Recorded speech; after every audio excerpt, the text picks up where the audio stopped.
जाने अयोध्या के बारे में। सांस्कृतिक विरासत की नगरी अयोध्या। अयोध्या सांस्कृतिक विरासत की नगरी है। यहीं राम राज्य की परिकल्पना का केंद्र थी। यहीं से सांस्कृतिक मूल्यों की प्रतिष्ठा हुई। यहाँ पर मर्यादा पुरुषोत्तम भगवान राम का दिव्य मंदिर प्रतिष्ठित था। त्रेता युग में सर्वप्रथम महाराज कुश ने राम जन्मभूमि पर मंदिर बनवाया था। कहा जाता है कि भगवान श्री राम के सरयू नदी में तिरोहित होते ही सरयू नदी में भयानक बाढ़ आई, जिसमें अयोध्या का संपूर्ण वैभव नष्ट हो गया। भगवान श्री राम ने अपने जीवन काल में ही अपने राज्य को चारों भाइयों के पुत्रों के मध्य में विभाजित कर दिया था। अपने बड़े पुत्र कुश को कुशावती क्षेत्र, जो अयोध्या से दक्षिण विंध्याचल के आसपास का क्षेत्र है, राज बनाने के लिए दिया था। उन्होंने अपने दूसरे पुत्र लव को अयोध्या से उत्तर श्रावस्ती क्षेत्र, जिसे शरावती कहा जाता था, दिया था। यह मध्य क्षेत्र था।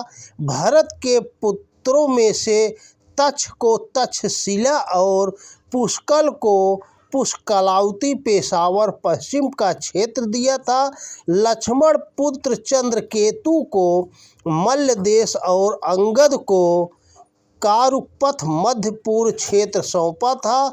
शत्रुघ्न के पुत्र सुबाहु और शत्रुघाती को क्रमशः मथुरा और विदिशा का क्षेत्र दिया था। अपने परिवार के अलावा बाली पुत्र अंगद को किष्किंधा के साथ दक्षिणा पथ दिया था तथा विभीषण को लंका का राज्य प्रदान किया था। राम के बाद अयोध्या नगरी वीरान हो गई थी।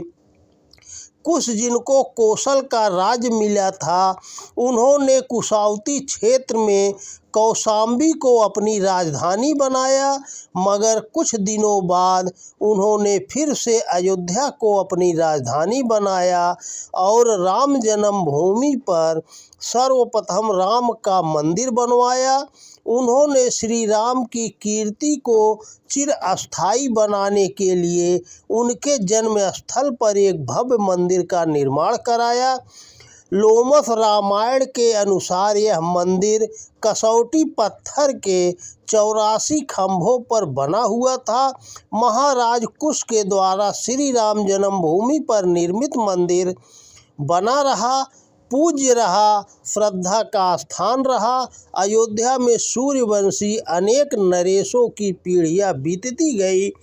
एक के बाद एक राजा अयोध्या में राज करते रहे, पर मंदिर यथावत बना रहा, पूज्य रहा। द्वापर युग में, महाभारत में और उसके बाद कलयुग में ईसा पूर्व 6ठी शताब्दी के बाद तक गौतम बुद्ध के काल तक यह मंदिर बना रहा। उसके प्रति आस्था एवं विश्वास में कोई कमी नहीं आई। ईसा पूर्व 2री शताब्दी तक यह मंदिर यथावत बना रहा। इतिहास से ज्ञात होता है कि सबसे पहले ईसा से 150 वर्ष पूर्व यूनानी कुषाण राजा मिनेंडर ने इस राम मंदिर पर आक्रमण करके इसको ध्वस्त किया। मिनेंडर ने इस मंदिर पर आक्रमण करने के पूर्व बौद्ध धर्म को स्वीकार करके अपना नाम मिलिंद रख लिया था, ताकि उसको मंदिर को नष्ट करने में जन समर्थन प्राप्त हो सके। उस समय बौद्ध धर्म का प्रभाव था, उसका वैष्णव धर्म से विरोध था। बौद्ध धर्मी हिंदू धर्म का बड़ा विरोध करते थे, उनकी पूजा पाठ के विरुद्ध थे, उनके मंदिर और मूर्तियों का घोर विरोध करते थे। राम जन्मभूमि पर महाराजा कुश द्वारा निर्मित मंदिर को सर्वप्रथम राजा मिनेंडर ने गिराकर अपनी शक्ति प्रदर्शित की थी। यद्यपि हिंदुओं द्वारा उसका प्रबल विरोध किया गया, किंतु राजा मिनेंडर की सेना की संख्या, शक्ति और कौशल के समक्ष वे टिक ना सके। 3 माह के अंदर शुंग वंश के राजा धुम्नसेन ने उसकी राजधानी कौशाम्बी पर कब्जा कर लिया और मिनेंडर को मार डाला। राजा धूम्रसेन ने मंदिर का पुनर्निर्माण करवाया। लगभग 100 वर्ष तक यह मंदिर बना रहा। महाराज विक्रमादित्य ने ईसा पूर्व पहली शताब्दी में दूसरी बार राम जन्मभूमि मंदिर का भव्य निर्माण कराया। मान्यता है कि आज से 2100 वर्ष पूर्व महाराजा विक्रमादित्य भारत भ्रमण करते समय अयोध्या पहुँचे, जहां उनको वीरान और उजड़ी हुई अयोध्या मिली, परंतु सरयू नदी निर्बाध रूप से प्रवाहित थी। उसका प्रवाह मंद मंद गति से पूर्ववत प्रवाहित था। उसका जल पवित्रतम बना हुआ था। सभी उसमें स्नान करके अपने को धन्य समझते थे। तब राजा विक्रमादित्य ने वहां पर मंदिर बनवाया था। राजा विक्रमादित्य द्वारा राम जन्मभूमि पर मंदिर बनाने के संबंध में कई रोचक कथाएं प्रचलित हैं। एक, राजा बृहदबल की महाभारत में मृत्यु हो जाने के बाद अयोध्या वैभवहीन हो गई थी। ईसा के जन्म से लगभग 100 वर्ष पूर्व उज्जैन के राजा विक्रमादित्य इसकी खोज करते हुए यहाँ आए। उन्होंने यहाँ पर रामगढ़ का किला बनाया और जंगलों को साफ करके श्री राम, सीता, लक्ष्मण और हनुमान की स्मृतियों से संबंधित स्थलों पर 360 मंदिरों का निर्माण कराया। यद्यपि इसका उल्लेख किसी संस्कृत ग्रंथ में नहीं मिलता है, परंतु जन सामान्य में यह मौखिक परंपरा बहुत पुरानी रही है। सन 1767 ईस्वी में भारत की यात्रा करने वाले ऑस्ट्रिया के जेसुइट पादरी टाइफेंथेलर ने अपने यात्रा वृत्तांत की पुस्तक, जो सन 1785 में फ्रेंच भाषा में प्रकाशित हुई, में इस किंवदंती का उल्लेख किया है। इस पुस्तक का लेखक सन 1766 से सन 1771 ईस्वी तक अवध में ठहरा था। उसने अयोध्या के विषय में जो कुछ भी लिखा है वह उस समय का आंखों देखा वर्णन है। टाइफेंथेलर के अतिरिक्त मॉन्टगोमरी मार्टिन ने भी सन 1838 में इसका उल्लेख किया है, जो एक ब्रिटिश सर्वेक्षक था। उसकी रिपोर्ट सन 1838 ईस्वी में प्रकाशित हुई। मार्टिन के अतिरिक्त कनिंघम और कार्नेगी ने भी इस घटना का उल्लेख किया है। इस कथा का हिंदी ग्रंथों में अधिक विस्तार से वर्णन मिलता है तथा कुछ इस प्रकार है। एक दिन सरयू तट पर खड़े महाराजा विक्रमादित्य ने देखा कि एक काला हंस आया और उसने सरयू में डुबकी लगाई। डुबकी लगाने के बाद जब वह निकला तो उसका रंग काले के बजाय शुभ्र श्वेत हो गया। महाराजा की उत्सुकता जागी। उन्होंने उसे अपने योग बल से रोका। तब वह देव स्वरूप में प्रकट हुआ, जिससे महाराजा ने अपनी जिज्ञासा शांत करने को कहा। तब उसने बताया कि वह तीर्थराज प्रयाग है, जिसमें प्रत्येक वर्ष हजारों लाखों लोग स्नान करके अपने पाप छोड़ जाते हैं, जिससे वह काला हो जाता है। इस पाप से मुक्ति पाने के लिए वह प्रत्येक वर्ष पावन अवधपुरी में आकर भगवान श्री राम के चरणों में समर्पित होकर सरयू जी में स्नान करके अपनी कालिमा समाप्त कर लेता है। जन्मभूमि स्थान जानने की जिज्ञासा जताने पर तीर्थराज प्रयाग ने उन्हें बताया कि अगले दिन यहाँ एक बुढ़िया वहाँ पर आएगी। वह सभी स्थानों के साथ राम जन्मभूमि स्थान भी बताएगी। वास्तव में दूसरे दिन वहाँ एक वृद्धा आई। उसने जन्मभूमि से लेकर स्वर्गारोहण स्थल तक सभी स्थान को बताए, जिनको महाराज विक्रमादित्य ने चिन्हित करके मंदिर बनवाए। इसी तरह एक कथा गाय बछड़े की भी प्रचलित है। तीर्थराज प्रयाग ने महाराजा विक्रमादित्य को बताया कि एक गाय बछड़ा घूमते हुए मिलेंगे और उसका पीछा करके देखते देखते रहो। जिस स्थान पर गाय के थनों से दूध टपकने लगे वही राम जन्मभूमि स्थान है। इस प्रकार महाराजा विक्रमादित्य ने 2000 वर्ष पूर्व अयोध्या के स्थानों को खोजकर 360 मंदिरों का निर्माण कराया था, जिसमें सबसे प्रमुख मंदिर था जन्मभूमि पर निर्मित राम मंदिर। इस संबंध में एक तीसरी कथा भी प्रचलित है। कहते हैं महाराजा विक्रमादित्य एक दिन प्रातःकाल रामनवमी के दिन सरयू किनारे किनारे भ्रमण कर रहे थे। उन्होंने देखा कि एक काला पुरुष काले घोड़े पर सवार होकर दक्षिण दिशा से आया और सरयू की बहती धारा में प्रवेश कर गया। उसने सरयू के अगाध जल में घोड़े सहित डुबकी लगाई।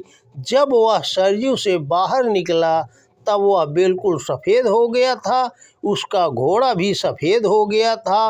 महाराजा विक्रमादित्य ने इस अद्भुत दृश्य को देखकर चकित रह गए और आगे बढ़कर जाते हुए घोड़े को रोककर विनम्रता एवं निर्भीकता पूर्वक अश्वारोही से पूछा, भगवान बताइए आप कौन हैं? अश्वारोही ने मुस्कुराकर कहा, पुत्र मैं तीर्थराज प्रयाग हूँ। मैं प्रतिवर्ष चैत्र नवमी को अयोध्या आता हूँ और सरयू में स्नान करके पवित्र हो जाता हूँ।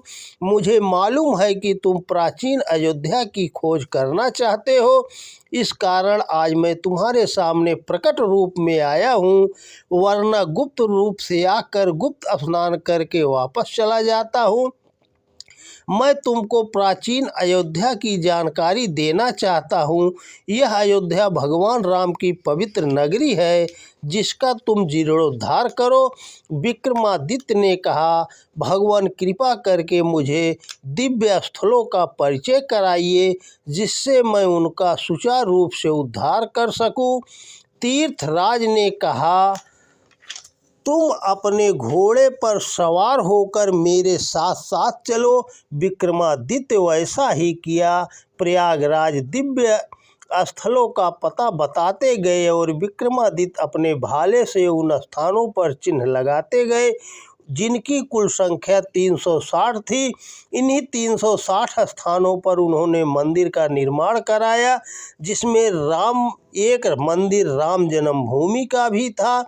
यही नहीं, उन्होंने अयोध्या महात्म नामक पुस्तक की रचना भी संस्कृत में की।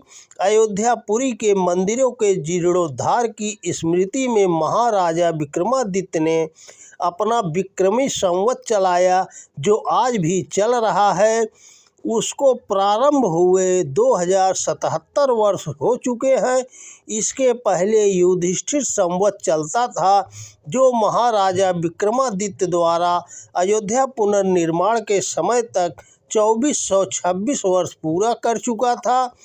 अयोध्या की पुनर्स्थापना करने और 360 मंदिरों के निर्माण में महाराजा विक्रमादित्य को 6 वर्ष लग गए। इन 360 मंदिरों में जो सबसे प्रमुख एवं महत्वपूर्ण मंदिर बना था वह था राम जन्मभूमि का राम मंदिर। यह उपलब्ध प्राचीन साक्ष्यों प्रमाणों के आधार पर राम जन्म स्थल के पुराने मंदिर के स्थान पर बनाया गया। इस मंदिर में कसौटी के 84 कलात्मक खंभे लगाए गए थे। ऐसा माना जाता है कि इस कसौटी के खंभे लंका विजय के बाद हनुमान जी द्वारा लंका से लाए गए थे, जिसको कुश ने मंदिर निर्माण में लगाया था। इसके बाद अनेक राजा आए और गए, सदियां बीती, मगर महाराजा विक्रमादित्य द्वारा निर्मित जन्मभूमि पर मंदिर खड़ा रहा। उसे किसी ने हानि नहीं पहुंचाई। लगभग 500 वर्ष के बाद 4वीं शताब्दी में महाराजा चंद्रगुप्त प्रथम का शासन काल आया। उन्होंने अपनी राजधानी पाटलिपुत्र के स्थान पर अयोध्या बनाई, जो कौशल राज्य थी। वे वैष्णव भक्त थे। इसके बाद स्कंदगुप्त 455 से 467 ईस्वी का कार्यकाल आया। इनकी भी राजधानी अयोध्या थी। वे भी विष्णु भक्त थे। उन्होंने अपनी ध्वजा पर गरुड़ चिन्ह करा रखा था। उनके भीतरी स्तंभ वाराणसी से 40 किलोमीटर दूर यह स्थान है के लेख के अनुसार उन्होंने वहाँ पर भगवान विष्णु की मूर्ति स्थापित कराई थी। दूसरा लेख जो गढ़वा से प्राप्त हुआ है उससे भी ऐसा ही आभास मिलता है। गढ़वा से प्राप्त स्कंदगुप्त के ही शासनकाल में गुप्त संवत 148 467 और -68 ईस्वी में उत्कीर्ण एक अभिलेख में भगवच्चित्र कुटस्वामी पादीय कोष्ठ का उल्लेख मिलता है। इसमें भगवान श्री राम के मंदिर का स्पष्ट उल्लेख मिलता है। राम जन्मभूमि का यह सुप्रसिद्ध मंदिर सन 1033 ईस्वी तक अपने पूर्ण वैभव में प्रतिष्ठित था। अयोध्या सांस्कृतिक और आध्यात्मिक केंद्र है। भारतीय जनमानस में अयोध्या आस्था का प्रतीक है। यह प्रतीक हमें जीवन में सहृदयता, उदारता एवं सहिष्णुता की ओर अग्रसर होने के लिए प्रेरित करता है। तो दोस्तों नमस्कार, वीडियो पसंद आए तो ज़्यादा से ज़्यादा शेयर करें। जय श्री राम।